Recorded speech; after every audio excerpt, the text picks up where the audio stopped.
Good morning. Just a quick video. It's the 31st of July 2019 and some quick video in the orchard to show you what I'm up against and what I'm dealing with and the good stuff before I get to work.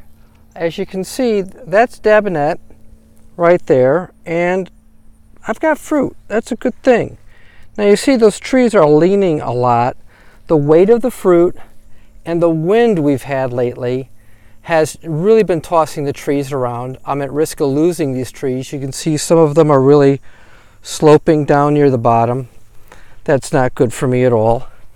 So I need to, like this poor guy there, I need to deal with that. The other thing you'll notice is some of those wires have a lot of slack in them. And the problem is so much rain, springs, the anchors are coming loose, and it's going to be,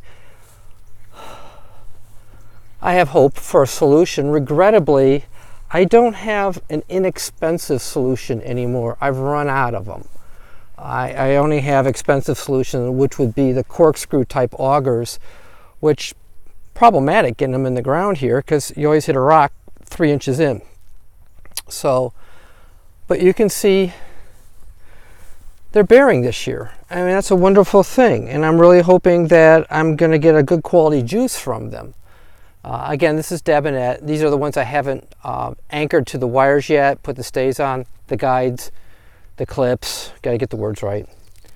The other thing is, this has been a horrible year for weed control. I thought 2 years ago was bad. No, this is worse. We have had so much heavy rain, and that's the big thing. If it had always been just drizzling, the pre-emergent would have been fine, but we'll get a quarter to a half inch overnight, and then we have heat, and the weeds are exploding. Some of these rows have done pretty well, but I can only put simazine down twice in a season. I can always use glyphosate, but I don't want to always use glyphosate. I have other products. I'm alternating with them, but Casseron washes out pretty quickly, and I usually put that on as an end of season to help me in the spring. These guys aren't too bad, but you can see I got grass busting out up here. And the thing I don't like about grass around the base of the trees here is it's an invitation for them to get girdled by voles before they get tall enough for guards, which is another chore I need to do for spring, is to get guards on. These are Wixen. Just walked over to Wixen. It's cropping nicely. The only thing I'm worried about with Wixen is they tend to fall through the fruit washer. So I'm going to have to do something of a modification to the fruit washer to be able to keep them from rolling down the drain. They're pretty small, but they have promise for a really nice flavor in the juice. Who have I got there? Oh, you can see I've got tree guides hanging up waiting for me. They get tangled really easily when you're you've got them stacked up, so it really pays to just hang them on the wire before you start getting to work. These are, Tremlett's bitter. That's exciting. But one of the things I'm going to be doing today is, you'll see how that limb's extended out, is I will be tying them back with clips and string to the wire to give them a little bit more material support. Okay, these are on T-posts. The tree guides are very nice, don't get me wrong, but to me, my Audi Volvo solution, we're beyond Cadillac now, my Audi Volvo solution would have been conduit. And as these trees mature and get larger, I might start even replacing some of the guides with conduit, because although the guides are very good, they are flexible. The conduit is not flexible. So they are a much sturdier support.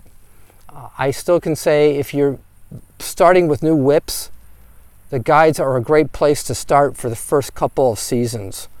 And they're an affordable entry point. You could certainly take them off and use them. The clips are really good all around. Don't get me wrong, I like the clips. I'm only talking about this wire guide. Another thing I have an issue with is that's working way over my head here. It gets worse because I have these, I'll move more slowly, I have these aisleways. So the growing rows are probably maybe 6 inches even taller than me, taller. It's very hard for me to tie off that high up. If you look at the Wixen, they're up there a ways. And these here, you can see they're really quite tall, and I need to figure out a way to manage these. And they're tall in part because I had to raise the growing lane for drainage. So with a solution came a problem. What else is new? Okay, I need to get to work. I wanted to share. I want you all to see this so that you get a sense of what it's like to maintain an orchard. This is a small orchard. This is tiny, but doing it by yourself is a real challenge. By the way, I'm looking at Redfield here, and I want to point out something. These lane distances are by the book. But the problem is when they give you these things, this is your width of your rows for the tree height, whatnot. They don't include in getting your tractor down the row. And that's a big deal. For mowing, for harvesting, and the like, you need to consider the width of your tractor and consider how much the tree wants to grow into the row. Some of those tall spindle solutions don't really take into total reality. You're not going to do a tall spindle with Redfield. That's just not the nature of this tree. It's a gangly redhead, folks. It is. It's a wonderful tree, but it's going to grow into the row. And all of these have to be tied up today to support the weight of the fruit they're starting to bear, which is good.